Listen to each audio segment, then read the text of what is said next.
मेरा ट्रैक्टर मेरी कहानी।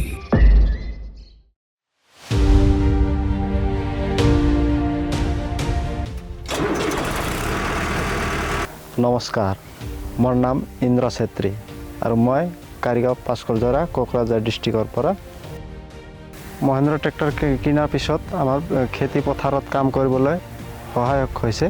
সময়মতে কামটো হৈ যায়। एटो चलाओ भाल, फ्यूलो कम खाए। मैं महिंद्रा ट्रैक्टर लोৱাৰ পিছত काम करा इजी হৈছে और बेसिकै हे কৰিব পাইছো। कम खरचते बेसि काम হয় और बेसिकै लाभ দিয়ে। महिंद्रा ट्रैक्टर जे जिमान किबा शक्त माटी हलेও इजिली हाल কৰিব পাৰে। कोनेबा যদি ল'ব বিচাৰে ল'ব পাৰিব। ভাল ব্ৰাণ্ড হয় আৰু শক্তিশালীও। মই মহিন্দ্ৰা ট্ৰেক্টৰ লোৱাৰ পিছত একদম খুশি আছো আৰু মোৰ কামটো ইজিলি হৈ আছে আৰু বেছিকৈ হৈ আছে।